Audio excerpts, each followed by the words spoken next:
Hello, everybody. It is your Professor Rocco, you boy, coming at you again with another Age of Sigmar video. In this general class, we're going to go and talk about the Animosity Campaigns. That's right. While most of you know me as the guy that taught you how to play Warhammer, how to play it competitively, how to play it better, how to help your friends, you also might know, if you didn't skip around through my videos of all the advice, I do love narrative games. I do. I even love RPGs. I love cool cooperative board games when it's a collaborative story experience. I am in my element. I've written a lot of short stories. I've won a short story competition. Actually, I used to have it hanging up over my shoulder, where I made my own little flyer and award for a contest in Gur. That was run by 2 Plus Tough before I actually started working for him and doing his Discord as his moderator. Pretty proud of that story. But we're going to talk about new stories and new things going on here. And my love of the Animosity campaigns here, which I have up on the screen. As you can see, I'm just a little head right now. But we got a big old screen of this. So it's Animosity Campaigns where narrative comes to life. And I have been asked to talk about this from a couple people from Team Animosity, and I immediately said yes because I think it's fun. But yeah, I'm doing it. Yeah, this is an easy little partnership here. I'm not sponsored or anything. I just think it's a cool thing. Bigger YouTubers will do it, but I'm a YouTuber too, dang it. And you're my audience, so we're going to talk about this. So what, as the screen says, what is Animosity Campaigns, you know? And it is collaborative storytelling. It goes all the way back to when fantasy battles was a thing. There's a whole little brief history up on the screen right there.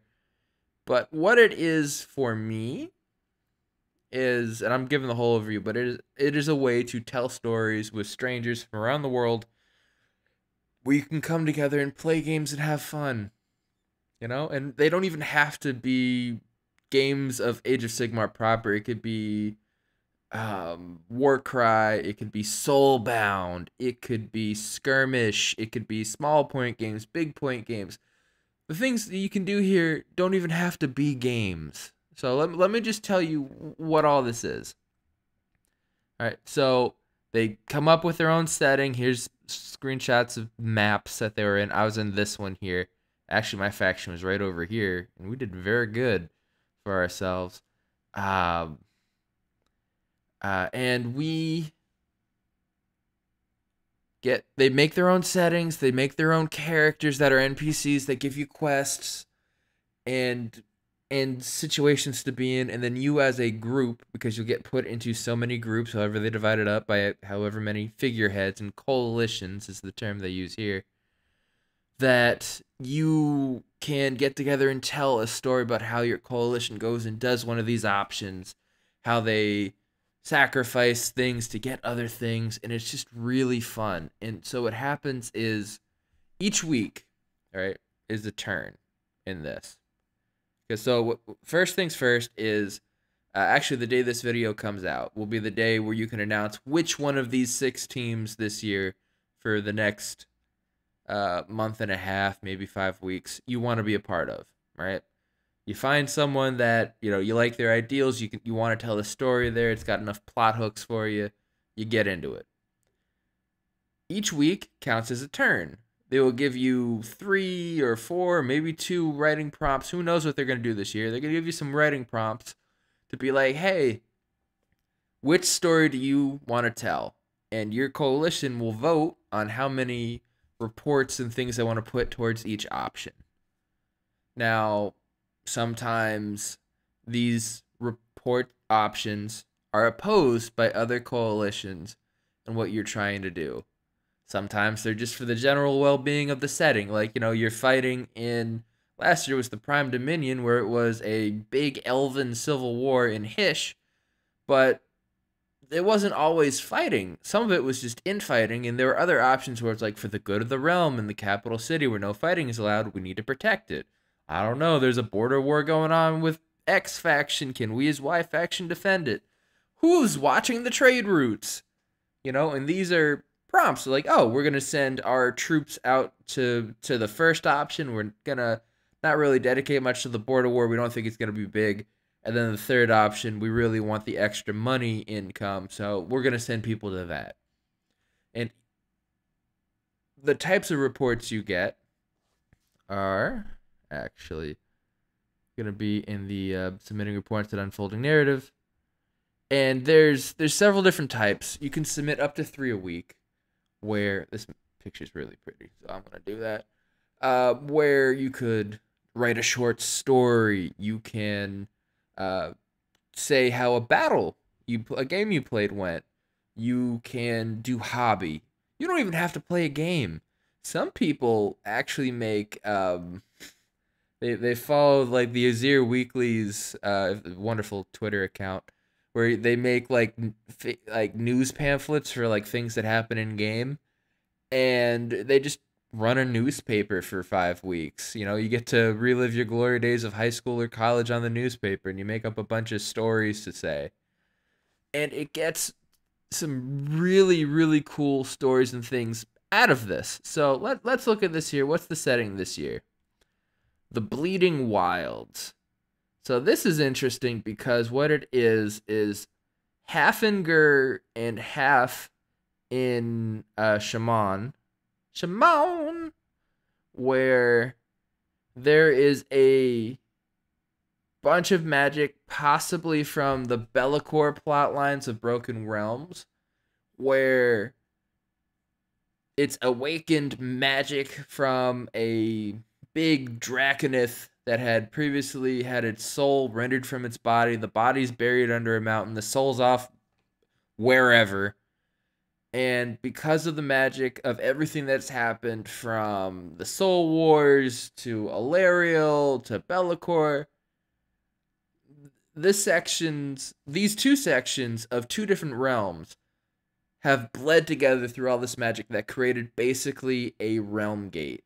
But it's more of a Terran reality, where everything's bleeding into each other, where you could be walking one day and be in one realm in a nice little forest, and then it's like, boom, you're in a desert just because you walked through the wrong part of the desert, because it's just not stabilized and it's just freaking out with wild magic everywhere. And they made this wonderful map, a couple different maps, like a before and after here. And the blue, to my understanding, is part of that bleed. And it's the Badlands of Lahar Gur. They've got a big old thing of mountains, and throughout here is different cool journal entries the Animosity team has made explaining everything and what's going on here. What are notable landmarks on this map? What are we going to be fighting over? What's going on? Right? So they have a wonderful setting that they made up that, again, is fun for Soulbound Campaigns, which is the RPG set in Age of Sigmar. And then we have 6 different factions this time around. Yep, 6, I can count them. I want to go over them with you real quickly. So the Skyguard of Barak Drak, because I'm probably not going to say any of these right. We start with an easy one. Long story short, this is a Caradron Overlord Skyport that crashed due to all the crazy magic going around. And when it crashed, this magical river that normally kept the two realms separate freaked out, flooded the region. So much magic and realm energy that everything collided. They just recently crashed. That is how in this setting we are. And right here is our lovely NPC here, Admiral Brayla. And she is the commander of, and the last surviving member of the Admiralty Board. The Skyport is not doing so hot right now. But what they want to do is, their main goal is to rebuild the Skyport, and the dragon in question that's buried inside the mountain that they actually crashed on in that mountain range, they can use that for fuel and for trade and prestige to fix their skyport and to get it into a new age of prosperity. All right. Then we've got the Stormdance Reavers here. And there's a picture of our lovely Captain Castian Storm. Now, they're interesting because they are normally like a Cities of Sigmar thing with the Black Ark Corsairs.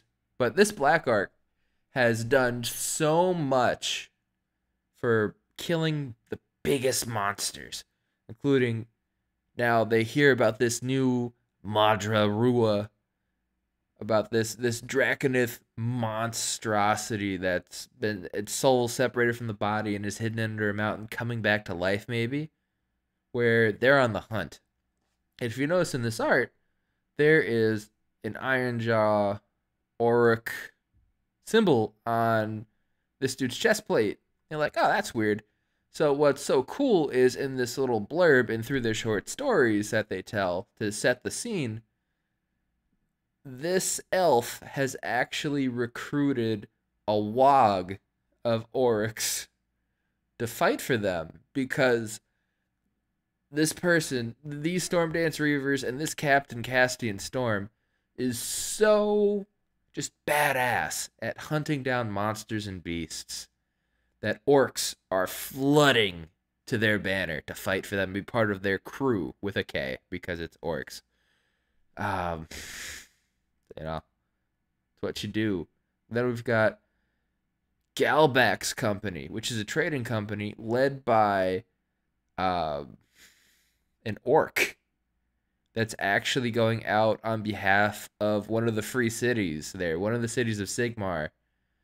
Because before it was the cities of Sigmar character that went to the orc side. This orc, this actually a cruel boy, turned out they like society enough and making money and profit and screwing people over like the good capitalist he is and running people out of business. This orc likes money. This orc likes getting paid. And there's a very nice short story of him screwing over one of the local merchants and strong-arming them to work for him. It's hysterical. And again, this orc, Profiteer General even, got a whole title. Galback knows of this dragon metal and knows the price is going ridiculously high. And if this dragon gets to be revived, well, there's no more dragon metal. So he's got some vested interest in there. What's next? We've got the Cult of the Burrowing Fang. Now, this one's interesting because you read through it and you're like, oh, okay, it's savage humans, elves, Durden that seem like chaos dwarves, bestial creatures of the jungle, burrowing fang cults. Usually you think of chaos cultists. And then, plot twist, these people that are trying to get to this lizard-like entity find a Saurus general who isn't against order per se and isn't fighting chaos anymore. This voice of embers, as so named by their followers, is actually, they've actually seen the light that the Slann have no idea what the great plan is anymore, because that was the old world that was Warhammer Fantasy, and let's be honest, they failed. They lost. So in this new world, this Saurus was sent out to try to redo the plan in the new place. It failed, and they want revenge on the Slann. Not Order, just the Slann, for using the Seraphon as pawns in this great war. And wants this Saurus wants their people to be free. And that is an honorable goal. They do look like a chaos cult, so there's a little but we get to see an Order civil war as part of Animosity, and that just seems so interesting to me. Then we've got the Underbrow Sepulchre, which honestly is one of my favorites. I'm not decided yet, but just look at that art. Necromancer Drakenot. Maybe Drakenot.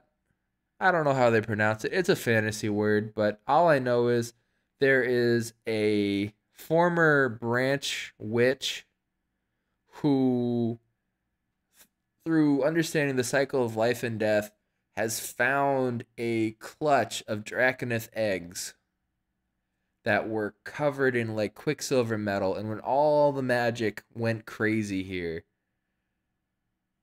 this life wizard saw the metal melt and also got a prophecy from a traveling necromancer that in order to regrow these dragons and have them thriving and everything's okay and nature's in balance between life and death, they gotta they gotta raise up the former dragon, that soul is severed from its body, finish the deed, kill it, bring it back to life as an undead zombie dragon so it can properly protect everybody. Because if it's dead and they bring it back, it serves them and can actually protect the new clutch of eggs.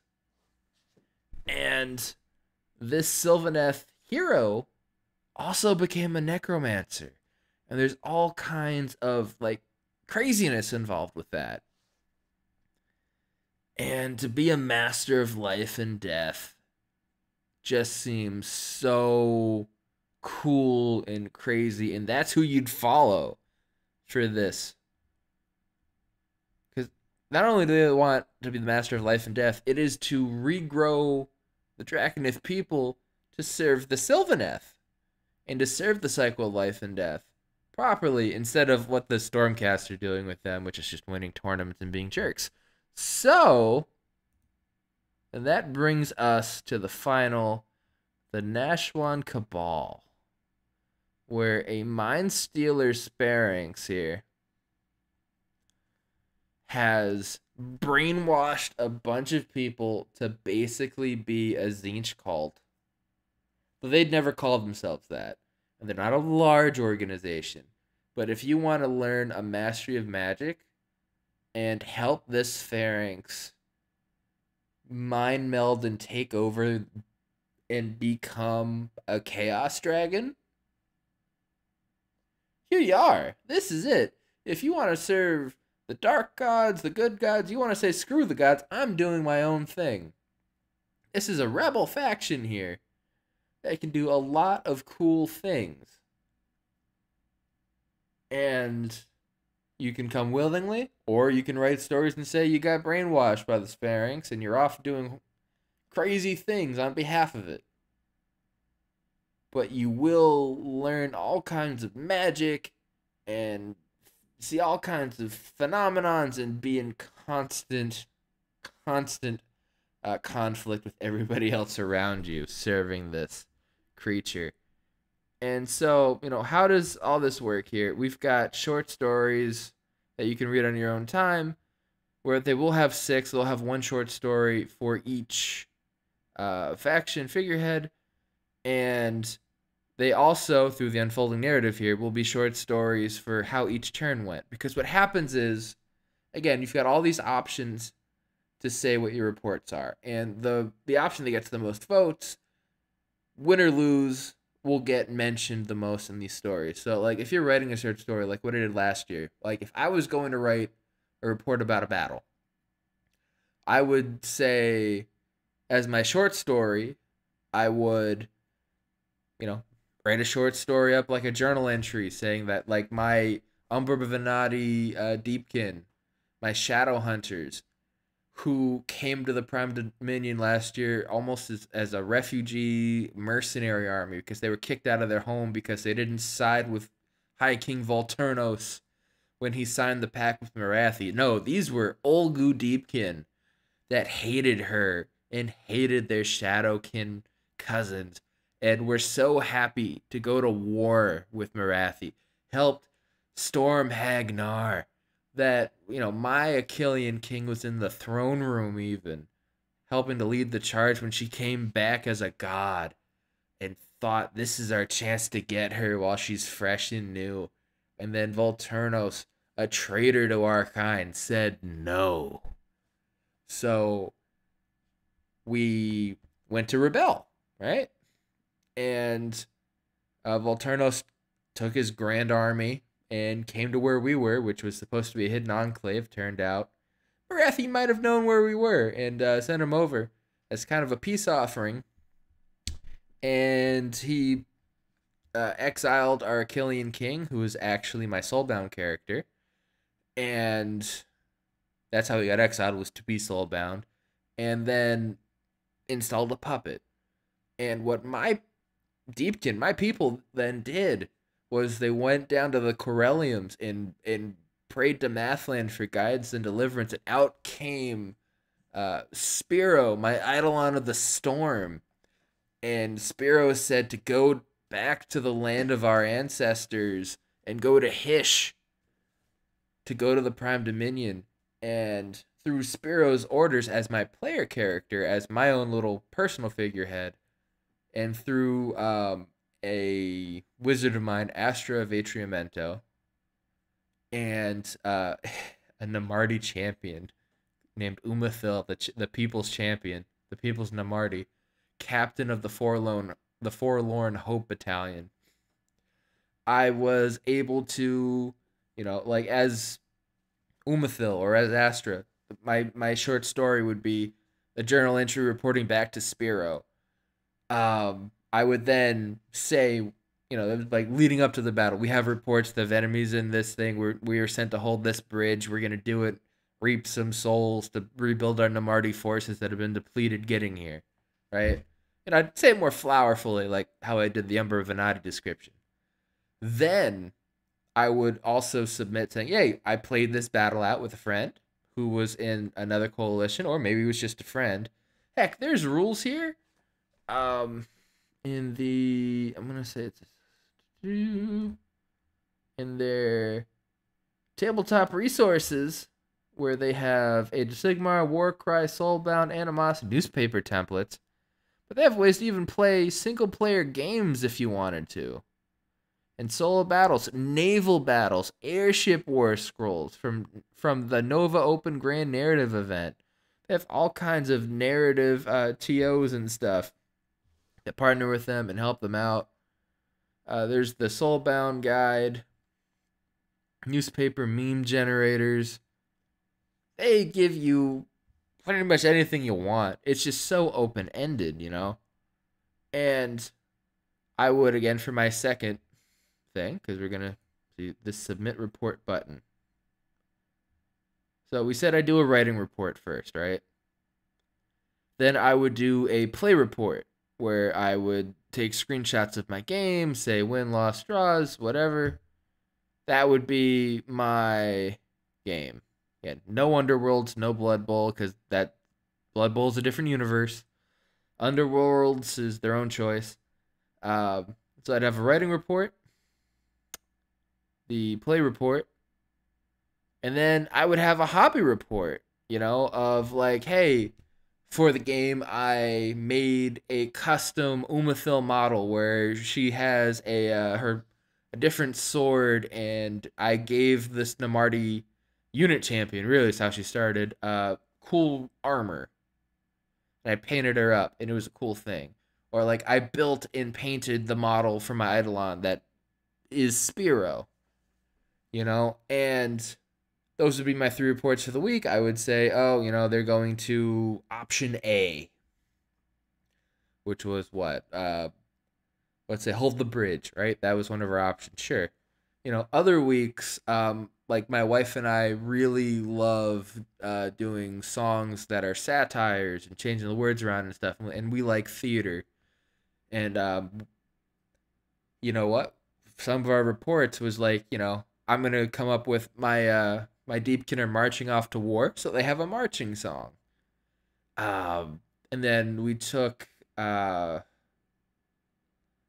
Want to Be in the Cavalry by, I think his name's Corb Lund.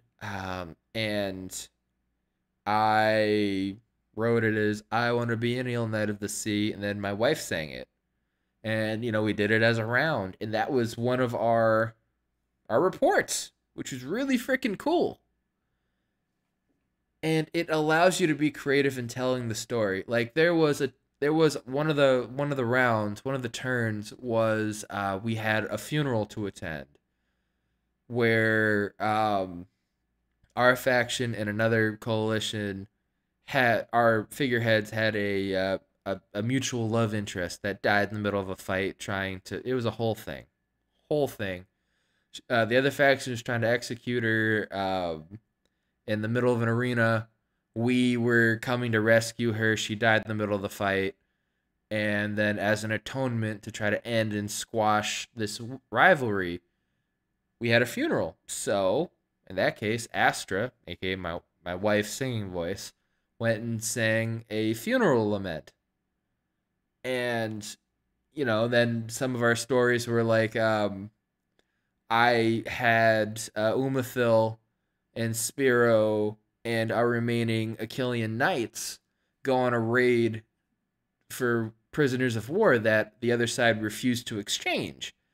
And I actually freed the player character and wizard of a coalition member of ours that was playing Mega Gargants. And their king, it was like a King Arthur and the Round Table theme thing, and it was their king and their court wizard were captured. It wasn't Merlin. It was I believe it was the wife. And anyway, it was his version of Arthur, and might have been Morrigan. I don't remember which way they were going with that, which Arthurian myth they were going off the top of my head now. But our daring raid in the middle of a funeral while they were being sold off to be gladiator fighters in the all points for Archeon or some horrid fate. We led a raid while they were being shipped off at sea to a different realm gate, and we freed them. And because we had enough reports for that and enough for the funeral, we won the round handedly for our faction, and it kept us in the game. I believe we either tied for second place at the end of it, or like barely just got third from whoever got second or got put down to third. And that it was a large gap between us and fourth place. And because it's such a living, breathing world, it reminds me of different RPGs that you could play, different tabletop RPGs, where it's like, what do your decisions have legitimate impacts in this world? And because we did so well in Animosity 3, our figurehead didn't win the Civil War, but we're part of the winning side at the end of it, where the faction that won basically had us as their second in command and advisor. And because our figurehead actually wasn't able to control their own fief, Spiro asked for a new home for the Umbra Venati, and we were actually granted guardianship of the second largest city in the campaign setting for our loyalty and valor in the field in the face of the enemy, and just how involved we were. And so now, in the lore of my Deepkin, I've got all this wonderful, rich backstory, and we're rebuilding our situation to eventually take back our home city of Atriamento out in Olgu, and this will be a new base of operations as we raise forces. But you also can see, we've changed, we've grown. This isn't about totally revenge anymore, but finding a new home. And that's why I think people should play these narrative games to make up their own characters and have that much fun, where this was amazing for all the stories, but also I worked through a bunch of writer's block doing this by getting all these prompts and different things here. And I feel that more people should play Warhammer this way to grow into a more well-rounded player, because this isn't even about games, it's about the community building and the coming together. And even coming back from all the COVID stuff from years and years now, this is a great way to socialize without having to be on top of everybody, because this is all over a Discord that I will have the link in the description of this video. And it's one of those things where you can put as much of yourself into this as you want or as little as you can. You know, you do as much as you feel comfortable with in telling this collaborative story. Sometimes you'll win, sometimes you'll lose, but you'll have fun and it'll give you ideas for stuff for your army because you'll remember. Like, I remember the prison raid. In my faction, we also stole a library of secrets and just annexed the island it was on. We um we rebuilt most of the kingdom and created our own superhighway that was like powered by realm stone too, so that like travel was just faster and more efficient, and we brought prosperity to the common people of the realm. There was a gladiator duel where everybody had their own champions sent off to go and fight. Where friend of the channel, Bradley, if I remember right, his champion fought in the final duel in a battle to the death, and it was we used character creator thing, the Anvil of Apotheosis, to make characters, and it was a best 2 out of 3 with them rolling off with all their stats. And his poor character, who ended up being the true champion of the people, died. It was like permadeath. It was crazy. Everyone was just. It was like some big. I want to say it was either a beast man or an ogre. I want to say it was an ogre because it was like flesh stink or something. But you know, it's like I'm telling these stories like they happened in real life. Like, we did that. We did this. This was our mark on the realm of Hish. And now for Animosity 4, we get to do Gur and Shaman, where Gur has been a bit more fleshed out because of the General's Handbook stuff lately. But Shaman is like pretty open real estate here to tell our own stories and go on with it all. And this kind of stuff just gets me excited and renews me for the game of Age of Sigmar. Because if you're just grinding out tournaments and events and games and stuff, eventually you're going to play the same battle plans a bajillion times and get bored of it. But you throw this kind of stuff in with maybe some cool narrative, specially created battle plan. Because, you know, it is your job to hold this bridge. And so you're going to play like a modified battle for the pass, or you know, some crazy old battle plan that you're bringing back to simulate that. And you could have some really cool and fun storytelling through that. And it gets you new ideas for your army. It also kicks you in the butt with those hobby reports to build and paint your minis. And it's fun. You know, at the end of the day, it's fun. And again, it's 3 reports a turn max. You get 5 different types. And again, keep it kind of short because other people have to spend the weekend reading it. And then they get a bunch of awards to tell your friends and stuff at the end of all of this. And it is just such a fun time. They had a flyer that was on here. Oh, no, these are short stories. Mother, Metalith. I really, really liked Mother, and I really love Metalith because it just showed the character of the freaking orc, uh, the freaking sexy orc here, um, and I don't know who I'm gonna follow because I think. Because for my story, what I'm doing is the Umbra Venati. Spiro is an Eidolon of the Storm who should not be in corporeal form for as long as he's been.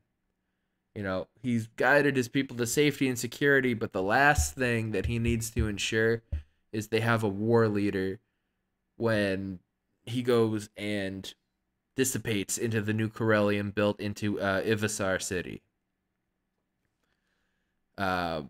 Which is the new home base. It's awesome.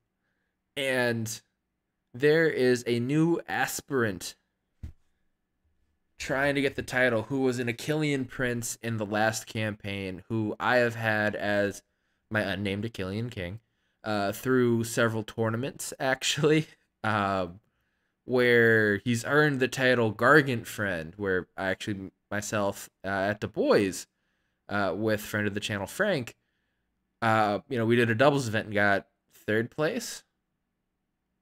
But it was awesome. And, we played with his Gargants and we kicked butt and took names. He's earned some really notable kills against ogres, against the Karajan overlords recently in the Coalesced. So, maybe we don't want to do because I was thinking maybe the Skyport, but,